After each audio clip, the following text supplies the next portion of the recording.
UN Food and Agriculture Organization sent me this report. This came out in 2013. Nobody ever reads these things, but he said, this is important. You have to read this. So I read it and ended up writing an article about it. It was published in May of 2016. UN let them eat bugs. Kind of the Marie Antoinette. I don't know that she really said that. A lot of people say she didn't. But the report was about how they're going to make us eat bugs. How meat and chicken and traditional agriculture were not sustainable. And the food of the future was going to have to be creepy crawlers. And they actually have a big section in the report about, you know, those Westerners, they're pretty picky with their food. They're not really going to want to eat bugs. We're going to have a major propaganda campaign. We'll use state-funded media, and we'll use government indoctrination centers masquerading as schools to get them used to the idea of eating bugs. And so I reported all this over 10 years ago. And then along comes Joe Biden. With regard to food shortages, yes, we did so talk about food shortages. And it's going to be real. It's going to be real, right? So, I mean, a lot of people think, I'm not going to eat bugs. That's crazy, right? And Klaus Schwab in the World Economic Forum, in their little video, they said by 2030, you're going to have to eat a lot less meat to save the planet. So how are they going to get people to eat bugs? Well, a combination of propaganda, indoctrinating children, and making you very, very hungry. And what you'll find as you look at these policies is every single one of the national and state and local policies traces directly back to various UN and World Economic Forum programs like Agenda 2030. Agenda 2030 was signed by every national government in the world in 2015. On behalf of the United States, Barack Obama called it an executive agreement. And it's a plan to totally transform every element of our lives. In fact, the head of the UN General Assembly at the time called it the Master Plan for Humanity. And if you read the preface, it says over and over again, no one will be left behind. And so a big part of this, as you read it, and I tie all the points back to that, is you got to transform agriculture, you got to transform the food supply, you got to transform every element of life. And so in keeping with that UN report on using government propaganda, here's the World Economic Forum promoting insect farming. As we speak, they're actually building the largest insect protein manufacturing facility in the world in Decatur, Illinois. So the World Economic Forum thinks you need to eat the bugs, and here is the government-funded propaganda outlet known as The future of food is being revolutionized by science, as new research helps bring unexpected ingredients to the table. It kind of tastes like shrimp. They have this seafood quality to them. It reminds you of like a Frito or a chip. Just a Frito or a chip, okay? So it's crazy talk, right? And so this actually comes from my home state of Florida. Everybody thinks our government schools in Florida are great. They're not. But this was sent to me by the parent of a concerned fifth grader. She was told that she had to do these workshops, and bugs are the food of the future. And she said, actually, in the class, they told the kids that eating meat is bad for the planet. Your parents are bad for wanting to eat steak all the time. They say, here's the list of how much CO2 emissions, right? Crickets, you get 0.47 kilos of crickets per ounces of CO2, whatever. And you see that apparently bugs are really, really sustainable. The government knows quite a bit about eating bugs. Turns out it's very, very unhealthy. I pulled these right out of the National Library of Medicine 2017 study funded by the government. Said that the chitin in bugs, the exoskeletons, will provoke human innate immunity to generate a deluge of inflammatory cytokines which injure organs and, in persistent situations, lead to death, multiple sclerosis, systemic lupus, and cancer. Sign me up, right? So the goal, folks, is not to save the planet. It's not to save the climate. Like the revolutionaries used to say back in the 60s, the Students for a Democratic Society, the issue is never the issue.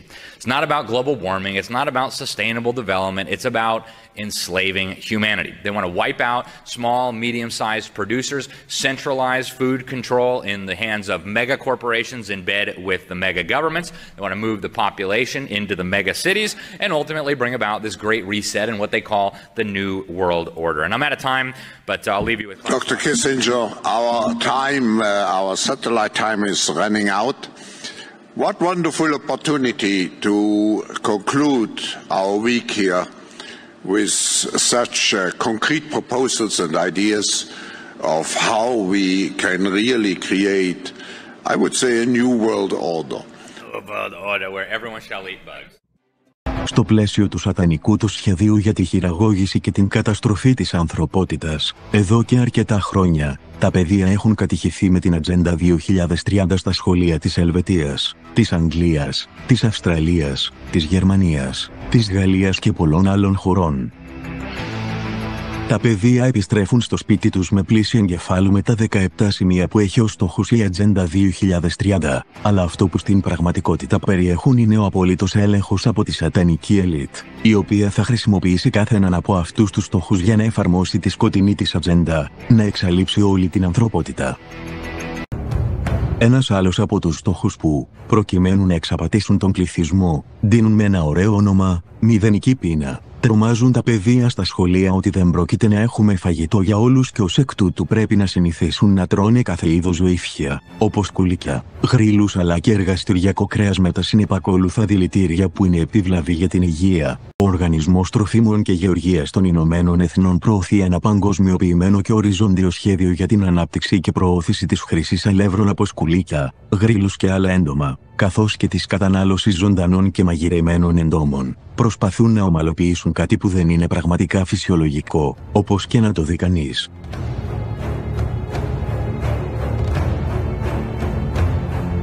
Για παράδειγμα, οι μαθητές του Περιφερειακού Σχολείου της Νότιας Αυστραλίας στη μικρή κοινότητα Ράμκο έχουν καταβροχθήσει ανατριχιαστικά ζωήφια, ένα μενού με σκουλίκια αλεύρων, μυρμήγκια και γρίλους, ακόμη και έντομα καλυμμένα με σοκολάτα, με τη λανθασμένη ιδέα να ενθαρρύνουν τους νέους να μάθουν για τις λεγόμενες βιώσιμες πηγές τροφής. Επίσης, στην Αυστραλία, μια εταιρεία της Νέας Νότιας Ουαλίας εισήγαγε γεύματα που περιέχουν έντομα σε 1000 σχολικά κηλικία σε όλη τη χώρα και δήλωσε ότι τα προϊόντα της θα μπορούσαν να βοηθήσουν στη διάσωση του πλανήτη από την ψεύτικη υπερθέρμανση του πλανήτη που επινόησαν. Τα παιδεία στην Αυστραλία τρώνε τώρα πατατάκια πασπαλισμένα με μια πρωτεΐνη γρίλου που παρασκευάζεται από την Circle Harvest. Η έρευνα που υποστηρίζει το σχέδιο δράσης για το κλίμα της ανεξάρτητης βουλεύτριας Ζάλης Τέγκαλ συνιστά την αλλαγή των διατροφικών συνηθιών των Αυστραλών, αντικαθιστώντας το κόκκινο κρέας με έντομα ως πηγή πρωτεΐνης, σύμφωνα με την ειδησιογραφική πύλη Cliff Snow.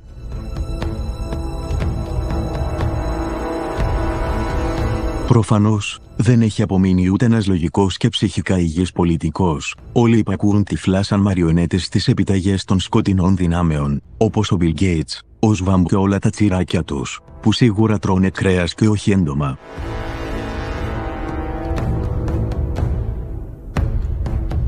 Ομοίως, η μόδα για την κατανάλωση ζωυφίων εξαπλώνεται σε όλη την Ευρώπη, ενθαρρύνεται από την Ευρωπαϊκή Ένωση. Σύμφωνα με την ηλεκτρονική εφημερίδα The European Conservative, τα κρατικά χρηματοδοτούμενα ολλανδικά σχολεία προσφέρουν στα παιδεία σκουλίκια και έντομα ως υποτιθέμενη βιώσιμη αντικατάσταση του κρέατος, σε μια προσπάθεια να προετοιμάσουν τα πολύ μικρά παιδεία για ένα μέλλον στο οποίο δεν θα έχουν τίποτα, θα ζουν σε ομάδες, θα τρώνε έντομα και, φυσικά, όπως λέει ο Νταβός, θα είναι ευτυχισμένα.